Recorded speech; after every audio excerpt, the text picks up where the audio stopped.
Hey, I'm Alex Radical from Board Game Co, and today I'm reviewing Aberration, designed by Peter Lee. Aberration is a game from Ghostfire Gaming that was on crowdfunding last year, then delivered, and with the newest crowdfunding campaign coming up shortly, I figured now's a good time to give you my thoughts on the various content we have so far, the base game, and the two, mini expansions. We'll talk more about these after we get to the base game. Before we do though, this channel is sponsored by Allplay, more about them at the end of the video. In Aberration, players are playing a tower defense bag building game. That's what you're doing. It's tower defense bag building. That kind of describes most everything you need to know, because what you're going to do is you're going to start off with a character. You have a specific character, as well as you're going to have their class. So you have two different aspects that already customize your character before you begin the game and continue that customization, because you will be building up your bag to customize what you draw out and the types of actions you have available to. Meanwhile, on this board over here, you have a bunch of shadows that are slowly creeping towards the village, and the player's job is to uncover these shadows either as they enter the light or alternatively by walking into the space and then spawn the relevant monster onto that space once you know what that shadow represents.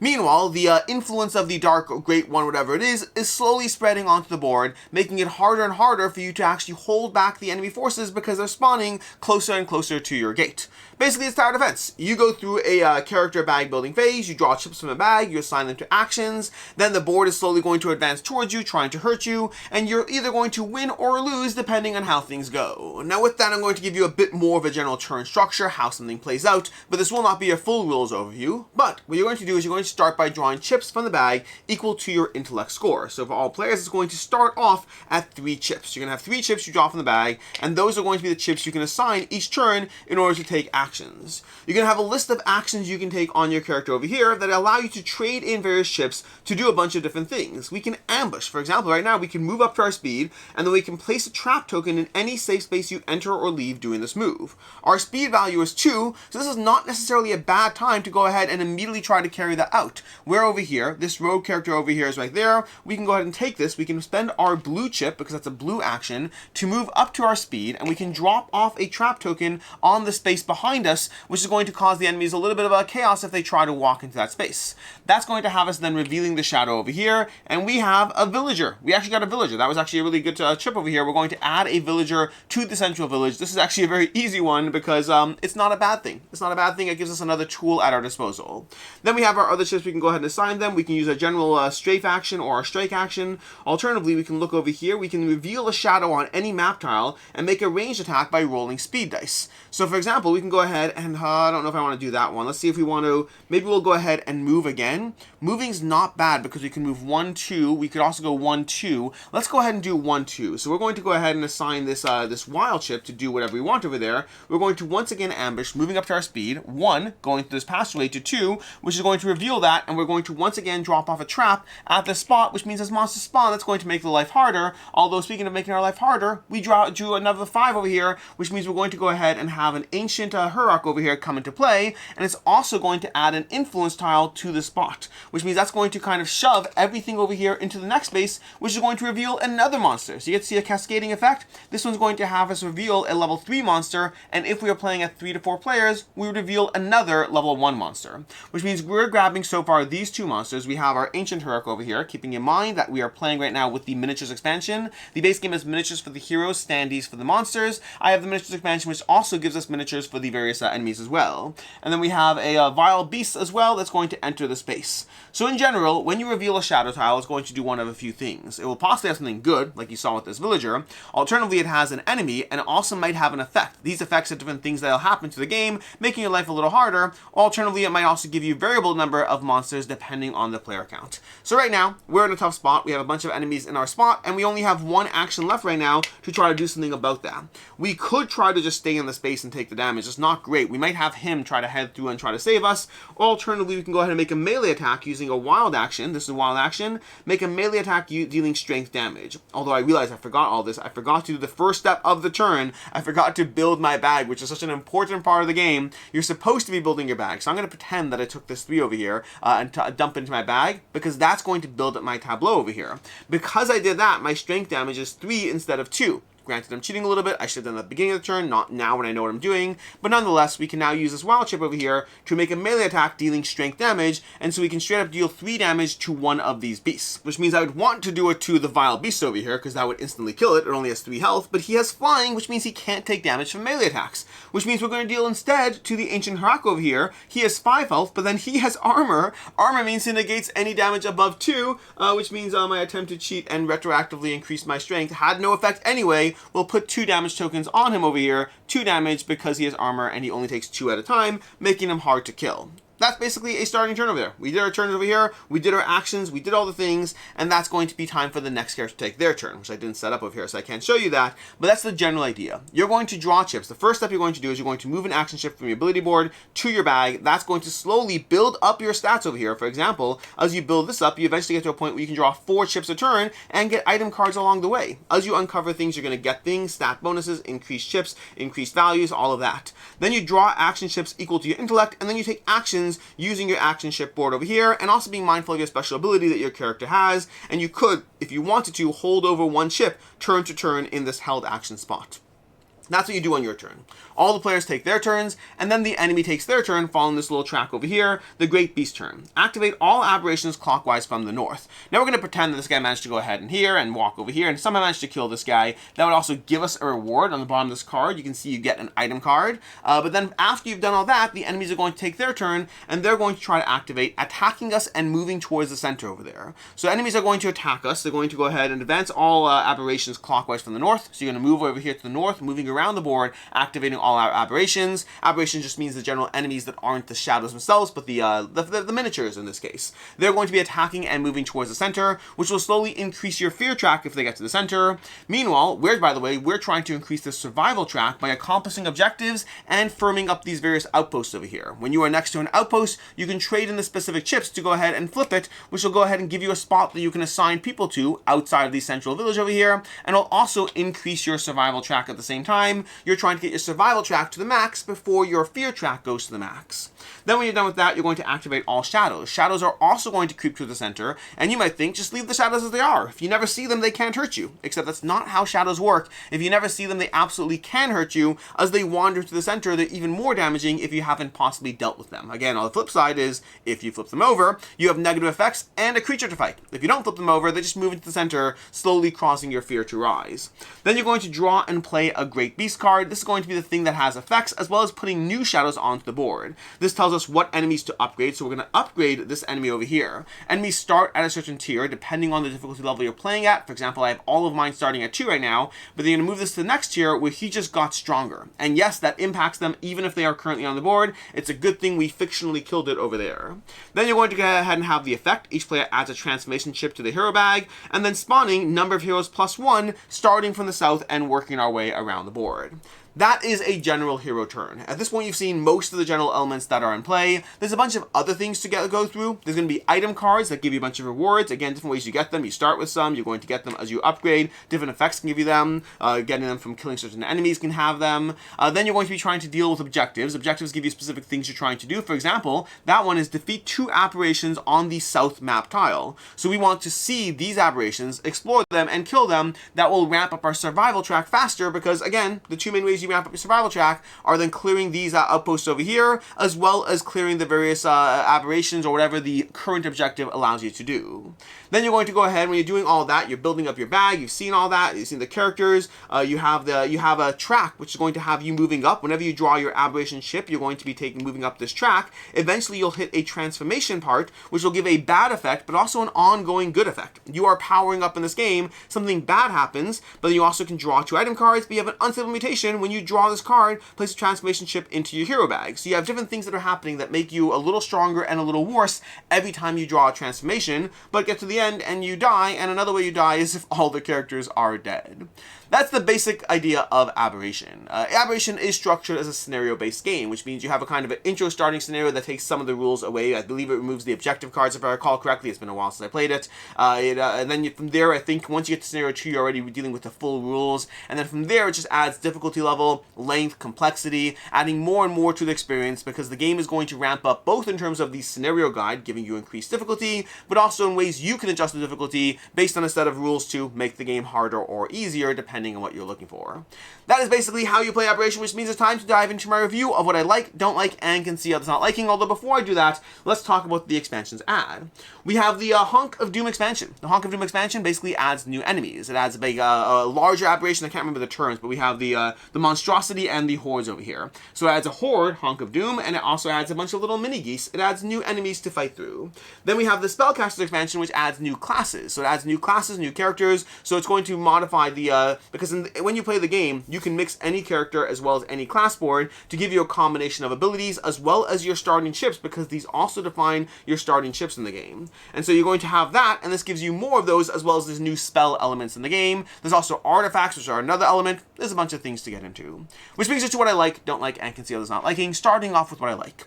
In general, the sheer variety of different things that are happening, most particularly around how you build your character, is going to be one of my favorite things in the game. You start off with a combination of, again, a character and a class board that gives you your own little puzzle to solve as far as how your character is going to operate, what they're going to do that helps the team out. And it gives you an entire list of different actions. So you kind of have the standard idea of moving around and attacking. You often have a melee attack and a ranged attack and then movement. Those are the core elements you're going to find amongst all your actions. But the specific actions are different character board to character board, which means there's all these small minutiae. Do you go ahead and move 2 and then do a melee attack? Do you move 1 and do 2 ranged attacks? There's different elements you have in the game, but your class board is going to totally change up the way you interact with the game system, and then combine that with the tableau building as far as how you build your character based around the current board state, based around what chips you need for which actions, and based around which stats you're trying to upgrade. That gives you a lot of strategy as far as how you build your character and how you feel more powerful as you develop your bag. Combine that with the fact that there's transformations over here. Again, if you've played games like Cthulhu Death May Die or whatnot,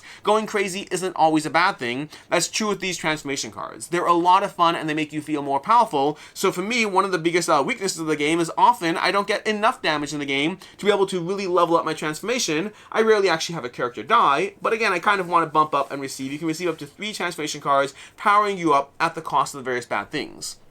But that's not the only variety, because you have variety in a ton of other things. You have variety in the objectives, the items, the specific scenario you're playing at. The combination of these, you don't always have the same ones available game to game. Those are going to give you different ways to assign your villagers. The Great Beast turns over here. There's a giant deck full of these cards, and they're all variable as far as what actual consequences they're going to have. The various enemies often mix things up in different ways. Some more so than others, because ultimately they have an attack value and a health value. That's pretty straightforward. But then the small difference between dealing with an armored enemy that you can only deal a certain amount of damage to versus dealing with a flying enemy who you can't actually attack unless you do a ranged attack. They're going to have a bunch of things, or regenerating enemies. There's all these small single keyword abilities that make them not too overwhelming to learn, but do provide small differences as to how you have to take them down. And then there's also the shadows. The shadows are going to have a variety of effects on them. We have Insight, we have Leap. They're going to be different effects that cause the board state to change in different ways. So there's just a lot of variety to the overall puzzle that you're playing, both variety to yourself as the characters, as well as variety to the way the game is going to throw things at you.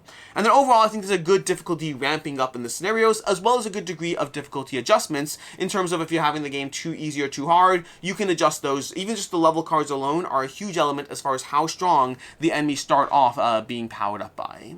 As far as things I don't like in the game, first of all, I'll say the biggest thing for me, the biggest thing by far, there's some small elements, but the biggest thing that holds this game back for me is the game is nearly always too short to really grow into your character arc. In this game, in this board, for example, I mentioned Cthulhu Death May Die, I'll use that as an example, you have 20 different abilities you can kind of power up over here. You can bump up to a maximum of 20 stats in theory. In practice, I think the longest scenario, I have to double check to make sure, but I think the longest scenario is only 8 turns, which means you're going to get at most 8 out of 20, and in practice, usually I think I usually win this game. I haven't tracked all my win-loss ratios, but I'm pretty sure I've either always won or mostly won, which means you're not even going the full arc. A 5-round game, I might win by round 3. An 8-round game, I might win by round 6. Of course, you could go to the very end, but means best case scenario, you're usually looking at somewhere between 2 to 7 upgrades you're going to get in the game out of 20. And I don't even think I've ever gotten to 7. Again, granted, I can adjust that by making the game harder, so that would force a state of upgrades that I go to the very end. But it means there's less upgrading of your tableau, less customization of your board than I would like. You want to go ahead and get to 5 actions on a turn? Great. That's going to be your entire game game, your entire strategy in a full round game, you're rarely if ever going to see that. And so the game offers the potential of an upgrade path. That is my favorite part of the game. Like the idea of being able to really power up, I love the idea of that, and yet it doesn't execute on that in actual practice. And again, the earlier missions are like 5 to 6 rounds, and again, you still don't see all that. So between like 2 to 7 upgrades out of 20 possible upgrades, compare that to something like Cthulhu Left May Die. When I play Cthulhu Left May Die, I'm often getting between 4 to 6 upgrades out of 9. So you're getting much more of your potential character arc as you go through it. I like the idea that you can't get it all, because that would be like, if you can always get it all, it removes the desire to experiment. So I like the fact that you can't get it all. I'd like to be able to get 10 chips in this game, half my character board, explore different pathways, and you don't see that. And so my favorite part about the game, the upgrade system and the way it integrates with your characters and the variety of your characters, is also an element that I never fully get to explore. That is by far my biggest critique of the game. Other small things are going to be, first of all, the visibility of the action boards. The way this board is over here, it covers all the stats. Now granted, I mean, these boards are the same, which is why I grabbed a different one, so you just grab any other board, look at those, but the board kind of has this obfuscation of the various stats you're uncovering, and I don't think it's intended to be a memory game, because you can learn it or just look at things, but I found that to be a small quality of life thing. And then the other thing I'll say is that player count wise, and this is a critique, but also a solvable critique, for me, my ideal way to play the game is as a 2-player game, each player controlling 2 characters. That is by far my favorite way to play this game, because of the fact that at a 4-player game, I just feel you're getting less things done. At a 1-player game, again, you could 3-hand characters, you could control 3. I just find that a little overwhelming. I don't mind controlling 2 though. 2's good. So when I play it solo, I control 2 characters. When I play it 2 players, I control 2 characters. When I play it 3 players, I control 1, and we at least have 3 players on the table. The reason for this is I find that the character synergies and the ability to help each other out is a key part of the game that really adds to the feeling and strategy. So when my characters can work in tandem, I go out and uncover the shadow, I launch a little melee attack, you come to the same board, you launch a ranged attack, then you finish them off. Working together is great, but with only 2 characters in the game, you kind of have to split your focus a lot, so you lose some of the ability of that feeling of teamwork. Even at a 3-player game, I feel you don't get the full sense of that teamwork element. To me, my favorite part by far is having 4 characters on the board working in teams of 2, but unfortunately, and you obviously could adjust, move from board to board, but the general time, most of the time, 4 characters on the board working in teams of 2. But if you do that as a 4-player game, you're just doing less things in the game. So for me, the best way to play this game is a 2-player game with 2-handed each person. Every other, I think 3 players is my second favorite way to play. 3-player with 1 character each, and everything else feels a little bit like a compromise. 1 player with 2, 1 solo with 2 characters feels like not enough. Solo characters feels like too much to handle, and 4 players with 1 character each feels like you're not doing enough in the game. So again, all that balance over there. As far as I can see, others not like in the game, it mostly comes down to the random elements. These shadows can cascade in ways that are horrifying. I remember one game, I don't remember exactly what happened, but I managed to have it that I had 3 levels of influence pushing us towards the center, which almost pushes you to a place where you possibly could lose right away if the influence encroaches on the center. And it's just rapid fire, just the way the chips came out, the way they overturned, it just was a horrifying sequence of events. And you could have a bunch of chips that really mess with your strategy for better or for worse, and that's definitely a factor. Even that first turn, even when I drew that villager, as much as that's a good thing, it messed with my strategy because I was planning on trying to attack things on that board. So the randomness of the chips is definitely something that can hurt and can have a punishing effect. And then also getting stuck in a bad draw. Sometimes you draw chips that just don't work with the actions you're trying to take this turn. The game always does have some catch-all actions that are usually helpful in some way, but they're also, it's like dumping 1 chip there every turn is not a bad thing. Saving a chip every turn is also a good thing, but you certainly can get stuck with a bad draw that doesn't help the current board state.